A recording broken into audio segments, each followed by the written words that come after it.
scientific proof of this. If Dr. Hovind were to offer $250,000 for proof of the germ theory, he'd be able to hang on to his money for a very long time. There's also the heliocentric theory, going back to the 1600s, the theory of Copernicus. It's the unproved notion that the Earth goes around the sun and that it spins while it's doing so. And it's not only unproved, it's unbiblical.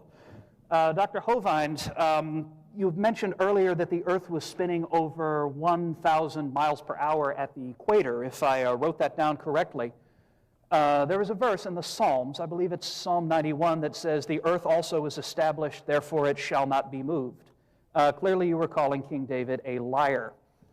And your tax dollars are being used to defend this preposterous notion that the Earth actually goes around the sun and that it's round.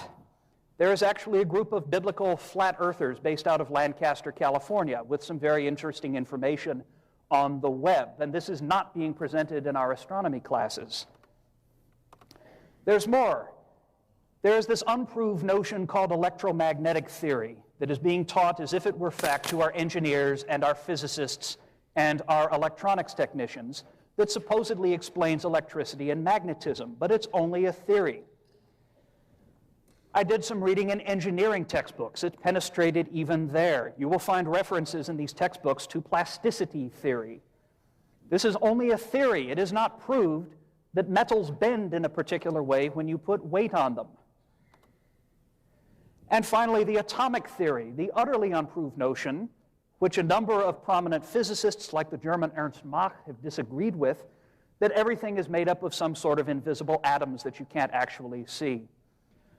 Our architects and our engineers are being victimized by only being taught one version, by not being allowed to, by being forced to use plasticity theory, by being forced to use this mechanical, unproven notion when they design bridges and buildings, for the very picayune reason that the bridges and buildings would fall down if they didn't. That's not good enough reason. We need to expose them to a wide range. Just an example, a so-called educational website on disease clearly mentions the germ theory of disease. Not proven, not fact, merely a theory. Yet our medical schools indoctrinate thousands of doctors each year with the unproven notion that little living things crawling around in the air can make you ill. Germ theory, germ theory. A common biology textbook, Life, the Science of Biology, calls this the fourth organizing concept in all of biology, but it's only a theory. It's the cell theory, the notion that organisms are composed of cells and that the cell is therefore the basic building block of life. We need to present a wider range of alternatives. A very common astronomy textbook, the heliocentric theory, the idea Copernicus came up with. The new theory was supported at the outset by no convincing proof. And if they have proved it, why are they still referring to it as the heliocentric theory? I would really like to know. Common physics reference. We got this out of their library. It's a whole book called Theoretical Physics. Not practical physics, not the sort of thing people would use. It talks about the theory of the electromagnetic field, this unproven notion of a bunch of numbers and symbols and equations that I couldn't understand, that allegedly explain what's going on in my computer right now. Why are we teaching them only this? Theory of relativity, I don't even want to go into. Common engineering textbook, we find again, the theory of plasticity, dislocation theory. There's a close-up, if you couldn't see the original, the theory of initial and continued yielding. All of these ways for building solid bridges and solid buildings are being presented as if they were fact, but it's clear from the textbooks that I have seen in the library that they're being, what they really are is unproven speculation. They are religions. We are indoctrinating our doctors with the religion that bacteria creep around in the air.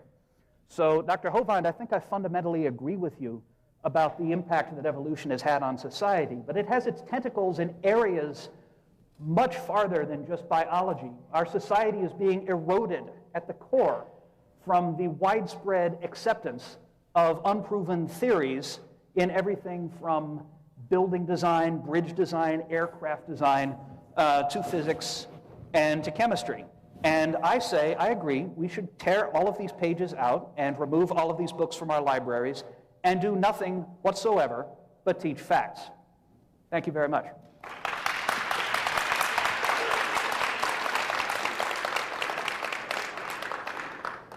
All right. I can't remember the name of the fallacy for what you just committed for the logical thinking, but you're trying to include evolution with these other things to try to make it appear that they're the same. I'll have to go back and look up the name of the fallacy in the logical process.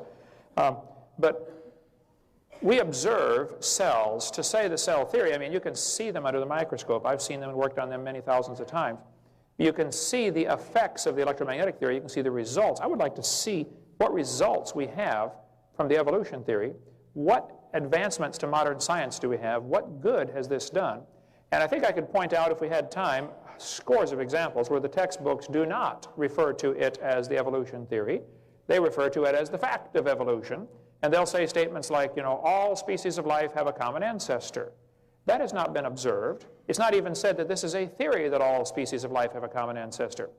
So you're trying to include evolution with these other sciences as if they're on equal footing when they're certainly not at all. Let me give you some examples of what this theory has done for our world. Evolution is the foundation philosophy behind racism. There are many, many folks who would agree with this, including Stephen Gould. There's Darwin's book, The Origin of Species, which is, by the way, not the entire title to the book. These are considered different species of monkeys, yet they're obviously the same kind of animal. Okay, they're still a monkey. Here's a little more to the title. In a book entitled On the Origin of Species by Means of Natural Selection. Well, now wait a minute. There's more to the title than that. Here's the whole title of Darwin's book. But the origin of species by means of natural selection, or the preservation of favored races in the struggle for life. Darwin was quite a racist. This is well known. All you got to do is read any of his books. He thought natives were advanced animals. He thought the way we get higher animals, notice the phrase higher animals, in other words, one's lower than the other, okay, from Darwin's book. Of course, in 1859, racism was prevalent in America, certainly, and still a lot of slavery in the world today. But slavery was common. Henry Fairfield Osborn, who testified at the Scopes Monkey Trial, 1925, Dayton, Tennessee, he was the curator at the American Museum of Natural History. He said, the standard of intelligence of the average adult Negro is similar to that of the 11-year-old youth of the species Homo sapien. He was quite the racist. Stephen Gould at Harvard University said, biological arguments for racism may have been common before 1850, but they increased by orders of magnitude following the acceptance of the evolutionary theory. So I think this theory we're teaching the kids certainly is a pseudo-scientific justification for racism. Thomas Huxley, the man who really promoted Darwin, said, no rational man cognizant of the facts believes the average Negro is the equal, still less the superior, of the white man. Charles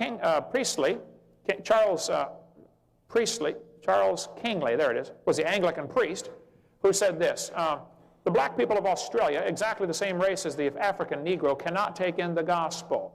Poor brutes in human shape, they must perish off the face of the earth. Kingsley is the fellow who really promoted Darwin and got people to accept him. Kingsley and Huxley were the two primary pushers and movers and shakers for Darwin's theory when it came out. The Mormons, of course, have swallowed this, and they think the Negroes are inferior. We could talk a long time about that if we had time. So I would point out that the evolutionary theory was used as justification for killing the Australian and the Tasmanian Aborigines. They were using the skulls of these people as displays in museums and in classrooms because their jaws are thicker. People used to go to Australia and kill the Aborigines just to get their skulls for displays. The jaws are thicker because they use their jaws more, and anybody